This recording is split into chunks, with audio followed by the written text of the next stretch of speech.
शीर्षक वाचून कळले असेलच, या कथेतील नायिका एकदा आई झालेली आहे. मग तिला पुन्हा आई का व्हायचं आहे? तर मग बघूया नायिकेला पुन्हा आई का व्हायचं आहे. कथा आहे समीक्षाची. समीक्षा व राघव च्या लग्नाला 8 वर्ष होत आली होती.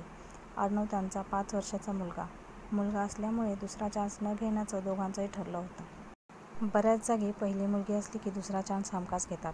अपवाद असतील काही, पण हे कटू सत्य आहे. अर्णव 5 वर्षाचा होतोय, दुसरा चान्स कधी घेतेस म्हणून नातेवाईक, मित्रपरिवार समीक्षा व राघवला विचारत होते. यांचं ठरलेलं उत्तर एकच बास झालं. हाच तर डोक्याला ताप आणतो. आणि या महागाईच्या जमान्यात 2 मुलं कशी सांभाळायची, दोघांच्या इच्छा पूर्ण करता यायला पाहिजे ना आपल्याला. या उत्तराला ऐकून लोक विचार करायचे की असं कसं हे म्हणू शकतात हे दोघंही नोकरीवर, घरी सगळं व्यवस्थित आहे, तरीही यांचं पैसा पुरेल की नाही, मुलांना सांभाळतील की नाही हेच सुरू असतं. काय आजकालची पोरं ही 2 मुलंही सांभाळू शकत नाहीत.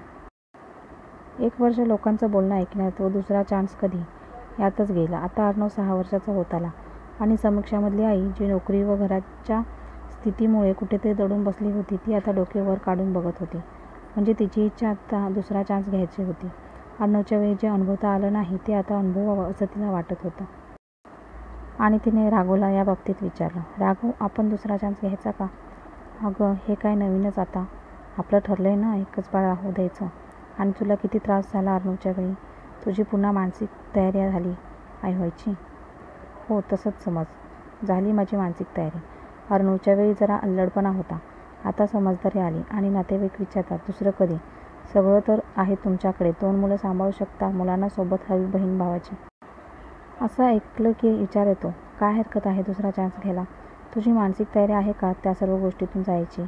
ते बघ, मी आहेच सोबत तुझ्या. अर्णवच्या वेळचा तुझा त्रास आठवला की नको वाटतं पुन्हा बाळ. तुला काही झालं तर? काही होणार नाही मला. तेव्हा किडकिडीत बारीक होते मी, आता बघ कशी हेल्दी झाले. आपण पुन्हा चान्स घेऊया ना प्लीज. ओके, पण तुला कधी असं वाटलं की नको हे तर? नाही, असं नाही होणार. मी मानसिक व शारीरिक तयारी आहे.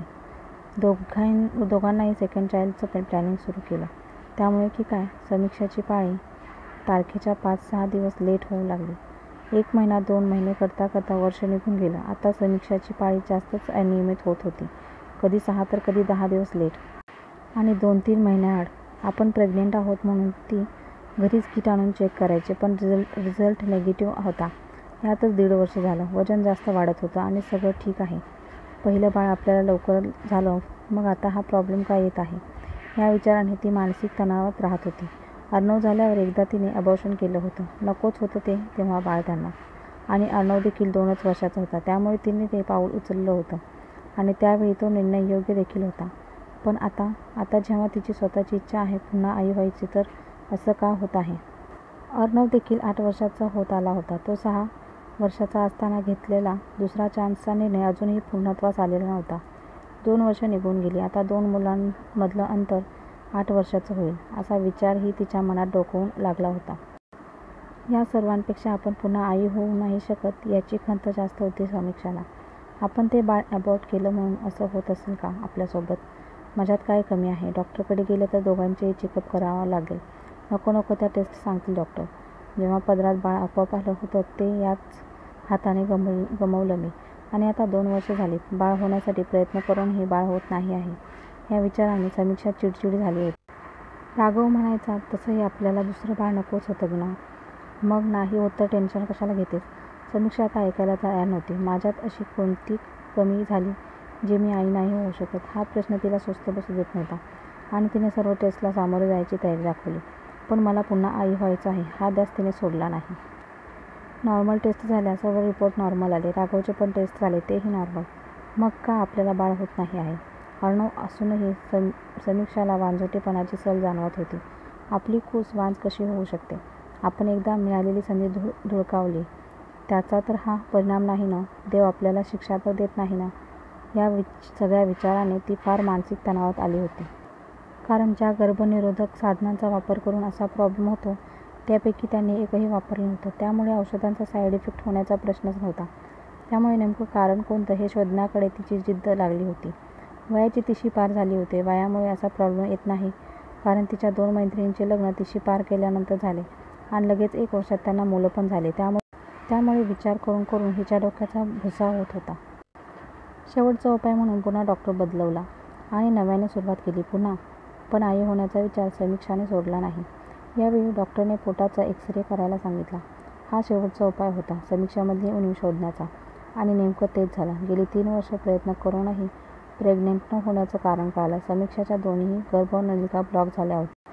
हे असं होण्याचं महत्त्वाचं कारण काय? यावर उपाय काय? हे विचारण्यासाठी डॉक्टरकडे दोघेही गेले तेव्हा कळलं, या नलिका ब्लॉक असल्यामुळे समीक्षा आई होऊ शकत नाही. आणि या ब्लॉक होण्याचे कारण म्हणजे अनियमित पाळी. आणि पाळी आल्यावर ती भरपूर न जाणे. कमीत कमी 3 दिवस तरी जायला हवं. त्यामुळे त्या बाहेर न जाणाऱ्या ब्लडचा काही भाग हा गर्भनलिकेमध्ये जाऊन जमा झाला आणि या 2-3 वर्षात त्या समीक्षेच्या नलिका पूर्णतः ब्लॉक झाल्या. पण यावर उपाय आहे. त्या गर्भनलिका साफ करता येतात. ते ब्लॉक काढता येतात व समीक्षाला पुन्हा आई होता येऊ शकतं. डॉक्टरच्या बोलण्यामुळे थोडं वाईट वाटलं समीक्षाला आणि आठवलं, पाळी 1च दिवस असायची तर आपल्याला किती बरं वाटायचं. चला टेन्शन नाही 3-4 दिवसाचं. पण ज्या गोष्टीचा आपल्याला त्रास वाटत होता पाळीचा, त्याच गोष्टीमुळे आज आपल्याला एक मूल असूनही वांजळेपणाची जाणीव होत होती की मी पुन्हा आई होईल की नाही. पुन्हा आई होऊ शकले की नाही या विचारात तिला झालेला मानसिक त्रास व मी आणलेली संधी का सोडली, ऑपरेशन का केले यामुळे तिला वेळ लागायची वेळ आली होती. दुसऱ्या बाळाचं प्लॅनिंग केल्यानंतर ते डिजिटल एक्स-रे काढून रिपोर्ट्स येईपर्यंत 3 वर्ष गेली.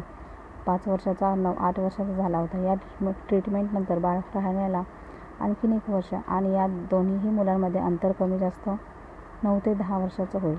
पुन्हा लोक काय म्हणतील या सर्वांचा विचार चालू होताच डोक्यात.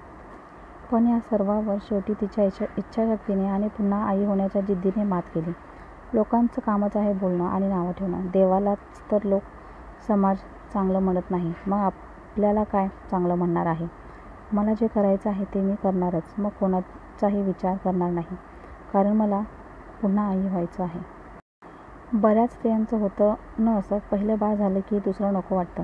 पहिल्या प्रेग्नन्सीमध्ये, डिलिव्हरीमध्ये आलेल्या अडचणी आणि अशातच दुसरं राहून जरी गेलं तरी नको म्हणून ते अबॉर्ट केलं जातं. नंतर वय वाढतं, 30शी पार, BP, शुगर, थायरॉईड, पाळीची अनियमितता आणि त्यामुळे येणाऱ्या समस्या. यामुळे पहिल्या बाळानंतर 5-6 वर्षांनी दुसरा चान्स घ्यायला गेलं की बऱ्याच स्त्रियांना मग दुसऱ्यांदा आई होण्यासाठी प्रॉब्लेम होतो. यामुळे जर 2 बाळं हवी असतील तर प्लीज लवकर होऊ द्यावी. 3-4 वर्षाच्या अंतराने. नाहीतर तुम्हाला मानसिक व टेस्टमुळे शारीरिक त्रास देखील होतो. मी फक्त माझं मत मांडते. शेवटी प्रत्येकाची इच्छा 1 किंवा 2 मूल होऊ देण्याची. मी लिहिलेली कथा या बऱ्याच स्त्रियांची आहे. पण त्या ते स्वीकारत नाहीत व आम्हाला 1च बाळ हवं होतं असं म्हणतात. काही अपवाद असतील, पण माझ्या बघण्यात बऱ्याच जणी आहेत ज्यांना दुसरं बाळ होण्यात प्रॉब्लेम येतो आणि त्यांची इच्छा आहे पुन्हा आई होण्याची. मग आर्थिक बाबी आणि मुलं बघायला कुणी नाही या बाबी गौण ठरतात. कुणावरही जबरदस्ती नाही. दुसरं बाळ होऊ द्या किंवा इतक्या टेस्ट करून त्रास सहन करून पुन्हा एकदा आई व्हा. त्या लेखावरील प्रतिक्रियेवरून मला हे लिहावंसं वाटतं. बऱ्याच स्त्रियांची इच्छा असते पुन्हा आई होण्याची, पण अंतर वाढलं, आता प्रयत्न करूनही प्रेग्नंट होत नाहीत. मग पहिलं असताना चेकअप कशाला करायचं. अशा गोष्टीमुळे स्त्रिया आपली इच्छा मनात ठेवतात आणि आम्हाला फक्त 1च बाळ हवं होतं यावर समाधान मानतात. शेवटी ज्याचा त्याचा प्रश्न आणि निर्णय.